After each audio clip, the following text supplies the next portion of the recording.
Lions Live postgame show brought to you by Cure Auto Insurance. After 463 total yards of offense and 1 touchdown, that kind of sums up the game right there. 20-16 is the final. Tampa Bay leaving the Motor City with a Week 2 win over the Detroit Lions. Alongside the Super Bowl champ and former Detroit Lions legend, Lomas Brown, I'm Dannie Rogers.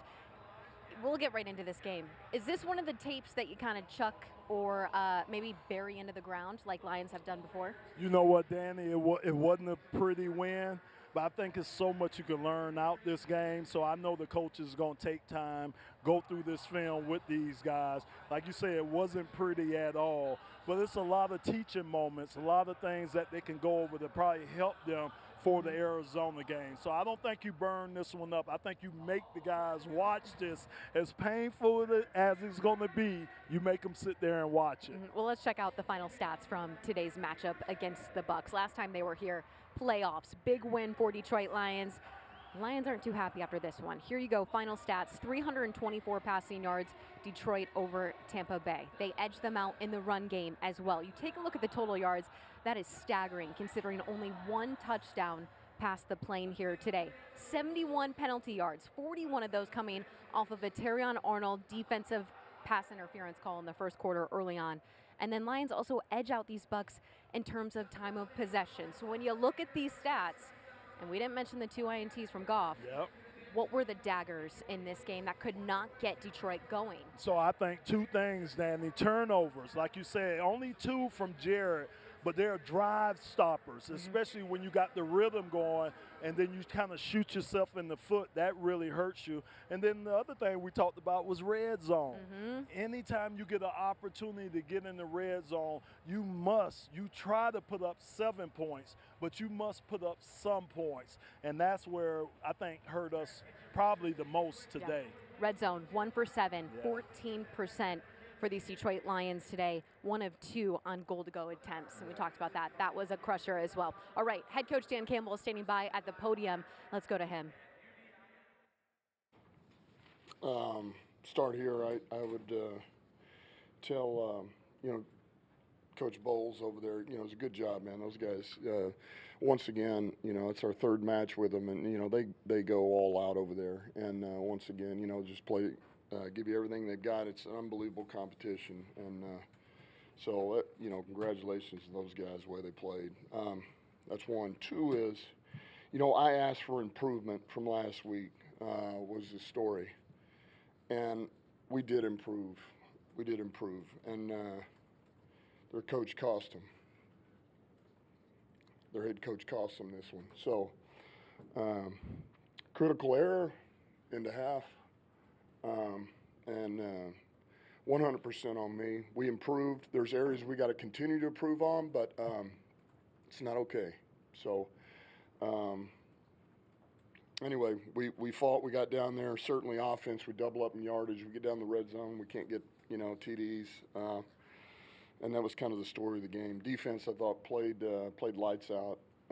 Gave us 2 shots there at the end of the game, and we just couldn't finish it out. And we hear you taking the blame here for the half. We hear you, in the halftime interview, the same thing. Can you maybe just elaborate a little bit on the mechanics of the operation? Yeah, there's nothing that is going to make any sense to anybody. There's no way to justify this. It's a massive error on my part, no one else's. And it was just between hurry-up field goal and clocking it. And it was 100% my fault, 100%. And that's why we have guys on the field. We're trying to clock it. And it's just, it's one of those things we work over and over. And we're good. We've been good. We do everything, and then I mess it up. So. Yeah, I know you might watch the film, but 1 for 7 in the red zone, just watching it live, what was the issue there? Why did you guys struggle so much? You're so good last year, third in the league, and that's been kind of an issue here to start the season. Yeah, I mean, look, they do change up their coverage a little bit, which we knew they would. They do a good job. There's a few things they hang their hat on, and they played one particular coverage and really pushed out to the flats on some things, and they buzzed pretty hard under some routes, and and so we just never felt real comfortable, and then once you get out far enough, end up in these 3rd and longs down in the red zone, and it's just, that's where it gets pretty hard. You start getting up there close to the 10-yard line, and it's hard to throw it from there with what they can do coverage-wise. So we couldn't quite get in a rhythm. We couldn't get in sync, and ultimately it hurt us. Winfield out at the end of half there at the, I think I'm around cup, that was about 11 seconds left. What is the cutoff? When do you clock it versus run the field goal team out? Yeah, well, pre-snap, it's 18 seconds before the clock starts. And then if you're just saying pre-snap, offensively, it'd be 14, 15 seconds. If you need to push it, you can go 14. And with the injuries on their side, with Winfield out, Vea going out, is there a level of frustration that you guys weren't able to accomplish more? Man, well, yeah, it is. You always, you feel, hey, their starters are out in this area. And Winfield's a hell of a player, believe me. For him not to be in there, because he's a headache. But, I mean, how many guys have we had out the last 2 years? And the backups step in and just kick ass. And it's like, man, this league, there's so many great players in this league. And it's why you get coached to do what you do. And I think a lot of times you actually pay a little closer attention to those guys because you want to help them. If you're that coach, coordinator, you don't want to put them in a compromising position. You allow people to help them a little bit. So, and so, yeah, of course we'd like to do more, but the bottom line, you just got to win. You got to find a way to win. And it doesn't matter if you got all your starters. It doesn't matter if you got all your backups. You got to find a way to win. Coach, they were talking over there about, this is a big win for them when that happened here last year. Yeah. Could you talk about how there's not only that revenge factor with teams like you played the playoffs last year, but pretty much everybody who's going to play the Lions, it's going to be a big deal for them to win against them, which wasn't always the case in the past. So you're going to get everybody's best game. Can you talk about how that makes this year a little different? Yeah, I mean that's something we talked about as a team going in this year. That was, you felt like we kind of crossed over into this threshold, this new threshold of, all right, we're perceived as a team that is finding ways to win. We're pretty tough, physical. We play a certain way. We go to the NFC Championship game, and so, that's a notch in your hat, man. That's you do that, and it. I mean, that speaks volumes. I mean, we're going to Arizona this week. That for them, that's going to be a huge win. They find a way to beat us, and so they're going to have plenty of motivation for that. But we talk about it as a team, and we know we're going to get everybody's best, and that's a good team there. It is a good team. And I know they got players out, but it is a good team, and it was a good team last year when we faced them twice. But that's the bottom line, and really all these games are going to come down to what just happened there. It's going to come down to the end of the game a lot of times. That's and so that's the world we're in. And our guys know that. They know that. Yeah, let's think about Jared Goff a little bit. A couple of interceptions, the first play, and an interception. How do you help him get back on track? Yeah, Goff does a great job. He'll rebound. I mean, he'll rebound. Has he played better? Yeah, he's played better.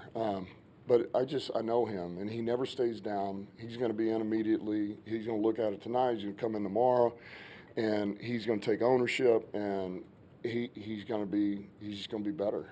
That's the way he's wired, and it's what makes him who he is. And so that's it. And once again, man, we just, everybody around him, we got to help, and everybody do your job, and everybody's got a role on the team, and we all kind of help each other out. So he'll get in a rhythm, he'll be fine, and we got plenty around him to help as well.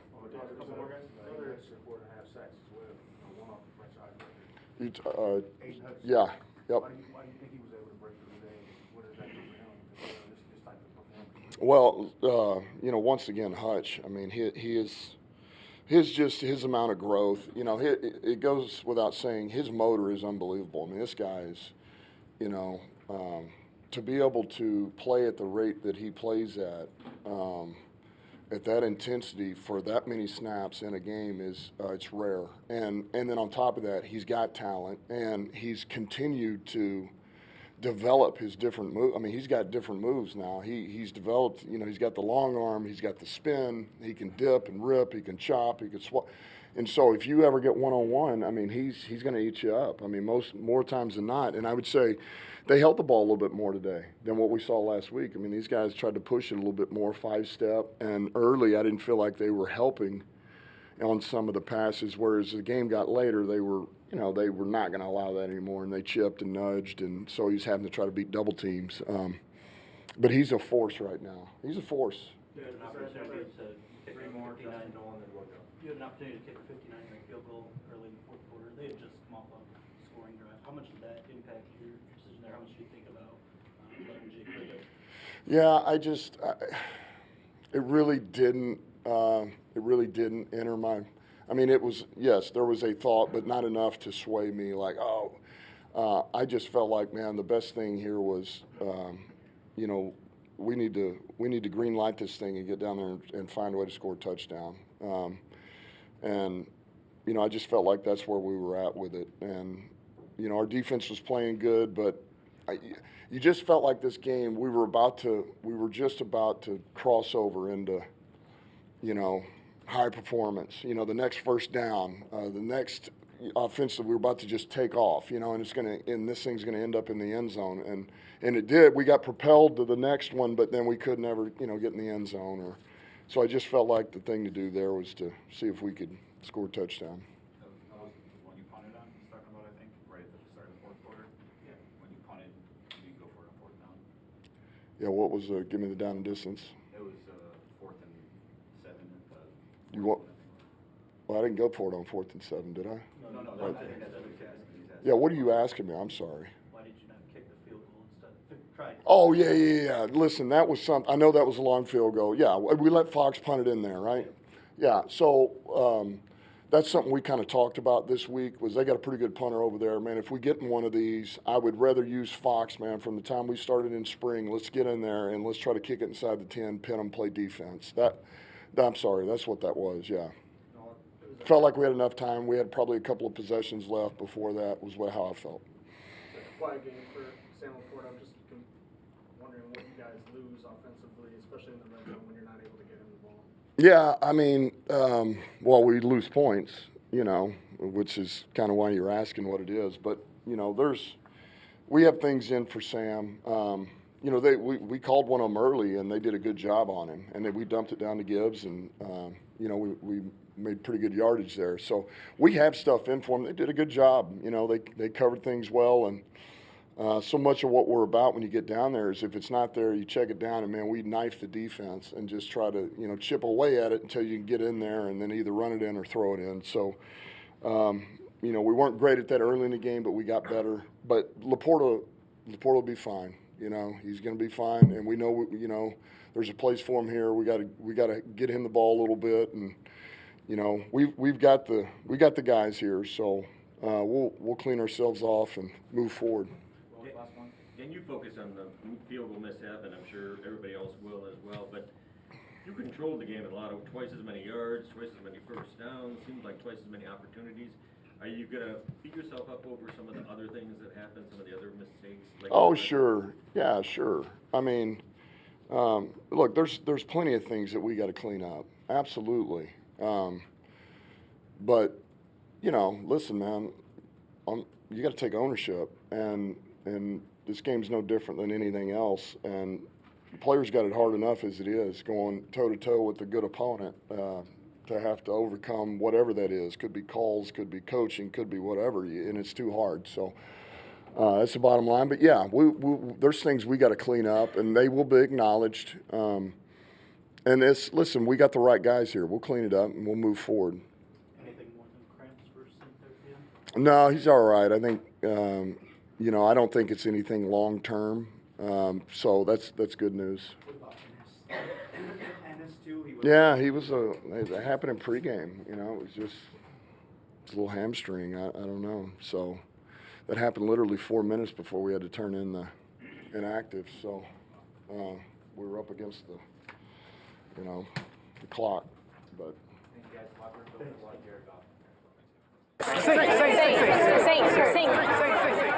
Saint, great game. Is that the best catch you've ever made? Actually, there was one better. When? The Chicago game? Minnesota? No, getting Cure Auto Insurance. Are you for real? Seriously, When I got here in Michigan, car insurance was the worst. But saving up to 40% by switching to Cure was my best catch. Cure Auto Insurance. Drive well. Detroit Lions Live is brought to you by Cure Auto Insurance. Log on to cure.com to see how you can save.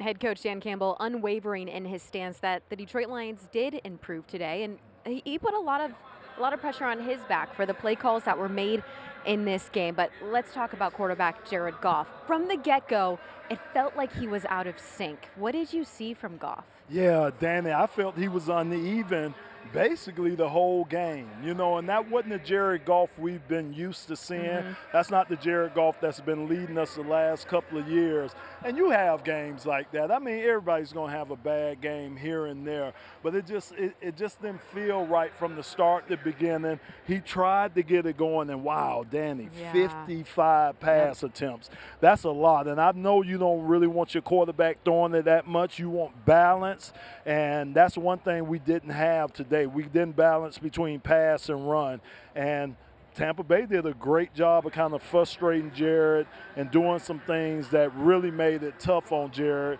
2 INTs today, too. So, it was a rough day, just a rough day today. To put those 55 pass attempts into perspective, Baker Mayfield, 19 attempts here today, just for 185 yards. Let's move through this offense. We'll go to Amon-Ra St. Brown. Everyone was wondering where Amon-Ra St. Brown was after week 1. Well, he showed up here today. However, 119 yards, 113 of those coming in the second half.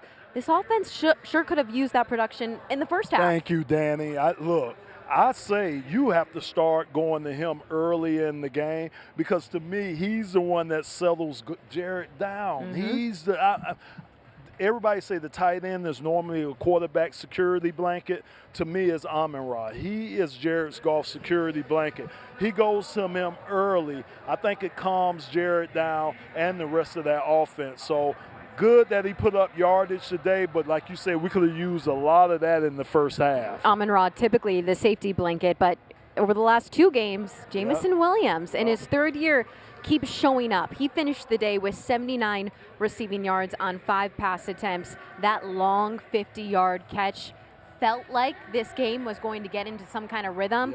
Lions never capitalized off of it. And you're right. You get those explosive plays like that, Danny, right? 20 plays, 20 yards or more are considered explosive plays. You get J-Mo, and he is an explosive play waiting to happen. And I'm with you. I think, again, with J-Mo, it's spots. Pick your spots to use him. But our consistent guys have to be, to me, Amon-Ra, and it has to be Sam Laporta. Right. All right. Now that we have a few minutes, you want to go look for the run game for Detroit Lions? And when We you're wanna there, go find can you find Okay. Sam Laporta while you're there?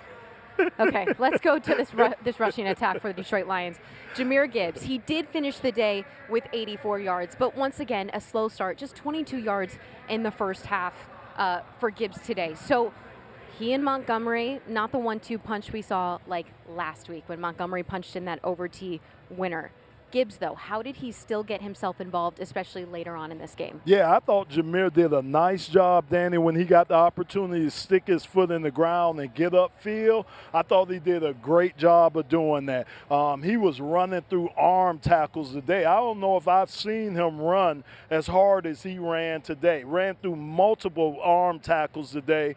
He was getting those extra yards that you needed. He ran like a man on a mission today. It was great to see. Also with David Montgomery, and David's kind of the guy that loosens that defense up, and then you send Jahmyr in there, and he can do damage too. So it was great to see how hard he was running today. I would like a little bit more, a few more attempts. 35 rushing yards coming out of David Montgomery. He was the sole touchdown today. Let's go to the other side of the ball.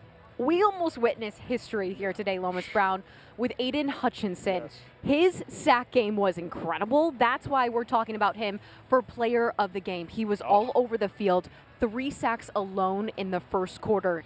Like I mentioned, history. He was 1 sack away from the franchise record of 5.5 sacks. That was the last, and mind you, this is a whole different stat. Last Lion, Keith Ferguson, in 1986 was the one to have 4 sacks in a game. So he Yeah. kept making history. He surpassed that, but he was chasing 5.5.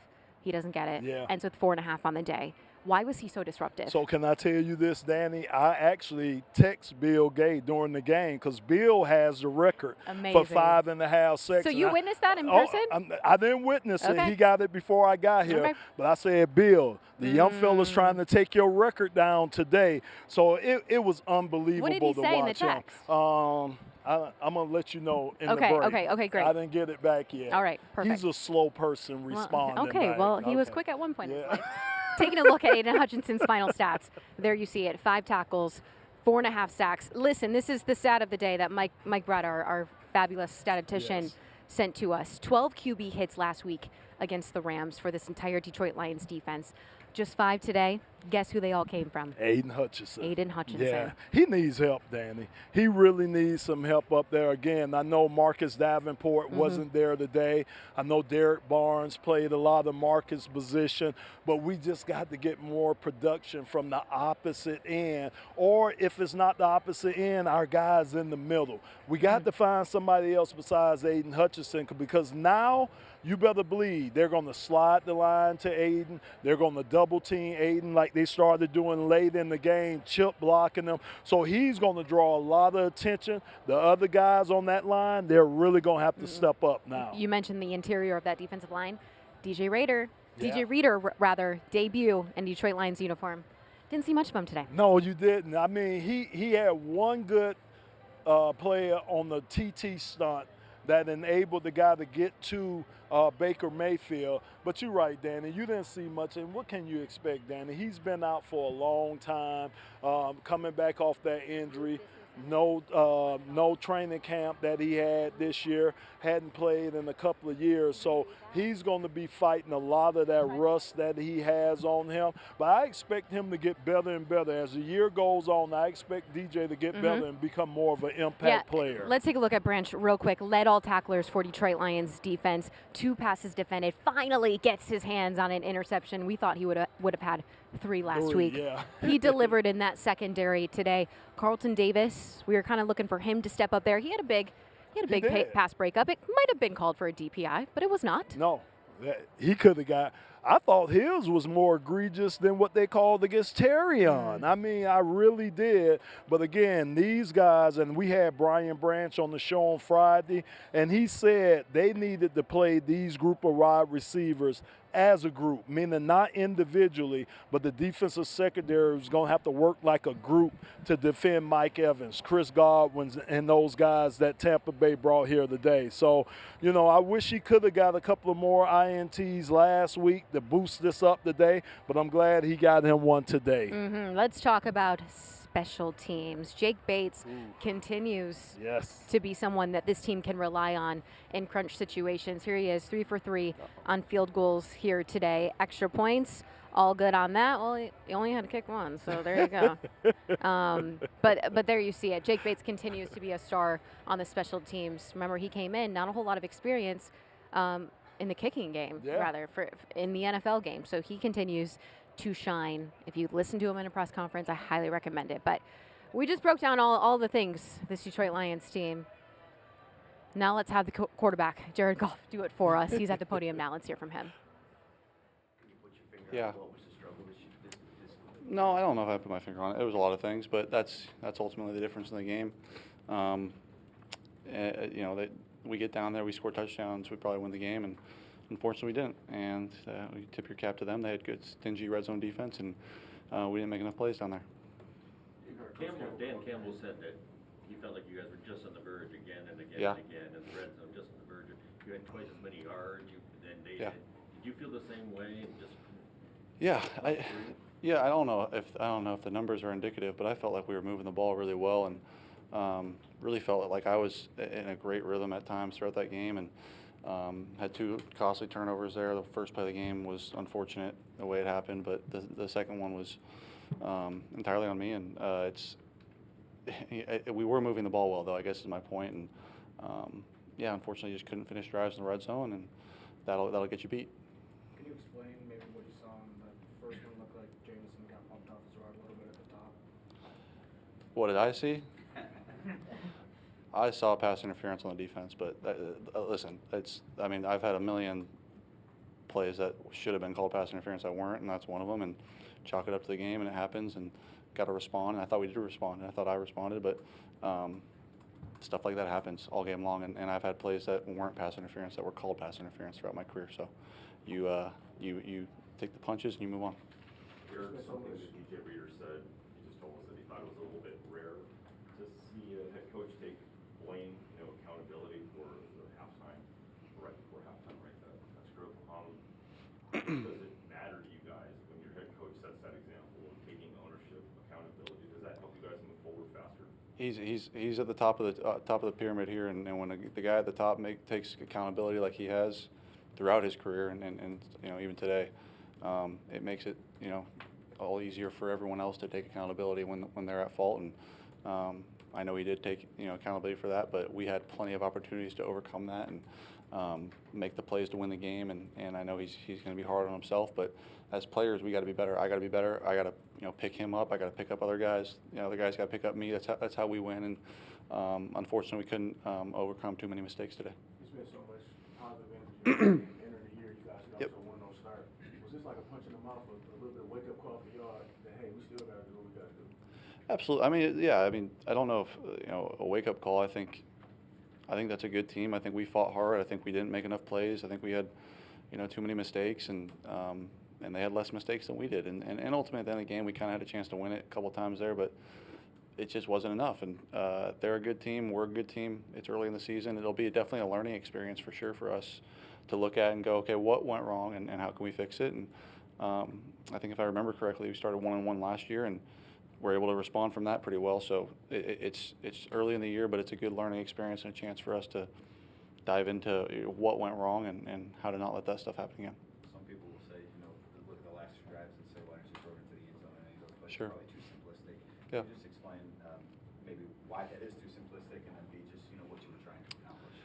Yeah, you want to get yourself into a situation where you have your percentages go up. So we were trying to get like inside that 20, inside that 15, to where your percentages go up to throw it into the end zone. If you throw it in the end zone from outside of those areas, it typically is a pretty low percentage. So that last play there, we had something on, and it was a crap throw, and just couldn't get it done. They were undercutting routes harder and major. What were they doing coverage-wise that was kind of getting in the way of what you guys were trying to do? They were just mixing it up pretty good. I don't know if they did anything that was taking away too much. We moved the ball pretty dang well. And in the red zone, they got really stingy. They really did. Like you said, they were undercutting routes at times, but at the same time, we had guys open a lot of times that were winning routes. And so yeah, you tip your cap to them. They're a good team. Todd Bowles a good coach, good defense, and unfortunately, they were better than us today. There's so many horses on offense, right? You can pick your poison. Yep. For Sam Laporta, these first couple weeks haven't probably been as involved as he was last year early on, but how do you see him do more for Yeah, he will. He will. Like we kind of said last week, all these guys, it'll rotate as the year goes. He's a damn good player. He's as good as a tight end as there is in this league, and his touches will come. I know he knows that, and it's just a matter of time. Thank you, guys. All right, guys. Thank you. Hey, Sal. Anybody else? Being the starting quarterback for the Lions, moving out here to Detroit, what's the first thing you learned about car insurance? Yeah, I learned it's a challenge, and I'm curious what brought you to Michigan. We were a big part of the new reform laws that were passed in 2019, went into effect in 2021. So it gave us an opportunity to give affordable rates to people in Michigan that they've been starving for years. Amazing. Anything else? Yeah. Go Lions. Cure Auto Insurance. Drive well. Detroit Lions Live is brought to you by Cure Auto Insurance. Log on to cure.com to see how you can save.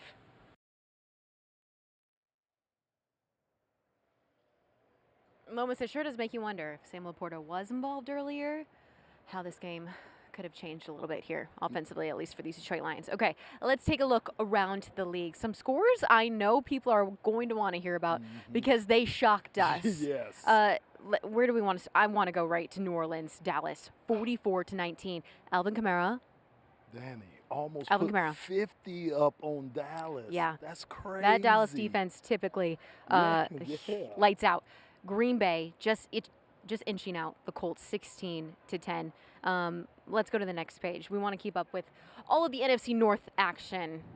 Vikings over San Fran. That is big. Yes. I think that's a good thing long term for these Detroit Lions when it comes to the NFC and San Fran. What do you think, Lomas? I agree, Danny. That's an early win for Minnesota. I think that will help us later in the year. And just one more thing. New England Patriots, they're holding on. They are. It might be by a thread, but they're hanging on. Just missed in final OT against the Seahawks Danny, today. I said before the season started, I thought they was the worst team in football. They kind of proving me wrong right now. No minced words from you, really. Wow, that's incredible. And then final one from us here. Okay, here we go. Arizona up on LA right now, 21-0. Crazy stat line from Kyler Murray. Detroit Lions fans, these Lions go on the road to Arizona next week. 9 completions so far for 166 yards. 3 touchdowns from Kyler Murray. And Michael also said that Marvin Harris Jr. is having a huge day. So, again, another challenge for our young secondary when we face these guys. Everyone can relax. Marvin Harrison Jr. has entered the chat. He is not a bust after week 2 in the NFL. Everyone calm down. Here we go. Kyler Murray, Cardinals. We're going to get that final score here in a few hours. But right now, Lomas, what do these Detroit Lions need to hone in on to make sure they are ready to go for week 3 on the road? So the biggest thing, Danny, is I seen Baker Mayfield out here today extend plays with his legs. I mean, again, he was moving in and out the pocket, watching, letting the guys get downfield and getting the ball down to them. Kyler Murray could do the same thing. He's mobile. He can move around in the pocket, extend plays. That's where we're going to have to get better at. And then, like you say, Aiden Hutchinson, he needs a little help. He needs some help because, again, we got to keep putting pressure on these guys to help us a young secondary out. Good thing that young secondary is going to keep building chemistry as the weeks go on. DJ Reader is going to find his place up there in the interior. And then hopefully Marcus Davenport, who is dealing with a groin injury, gets back into this lineup ASAP. Your final takeaway from week 2, not the greatest. It was kind of ugly at times. 20-16 the final, your final takeaway. Danny, you have some of these games. Hopefully this is the only game for the Lions. We can wash this out of our system. We got a nice little long ride to the West Coast. We sure do. Take on those Arizona Cardinals. Hopefully we'll be able to get back on track after that game. Sunshine and palm trees are in our future. Hey. I know you love those plane rides out there. You get your green juice, Lomas, your ginger shots. You can leave now if you're just gonna fall off the stage. You know what? I'm here for the Uncrustables. What is your order on the plane? Yeah, I do the Uncrustables. I do the strawberry and the grape Uncrustable. Okay. I do my green juice like you're talking Thank about. God. Yeah. You know I got to keep it balanced, Danny. Keep it balanced. Is that what we're calling balance? That's what it is. That's what we're calling balance nowadays. All right, that's it from us. Detroit Lions Live postgame show brought to you by Cure Auto Insurance. 20-16 the final from a not so great game here in week 2. But Detroit Lions improved according to Dan Campbell, and they'll go on the road to those Arizona Cardinals in week 3. For Lomas Brown, I'm Dannie Rogers. We'll see you on the road next week.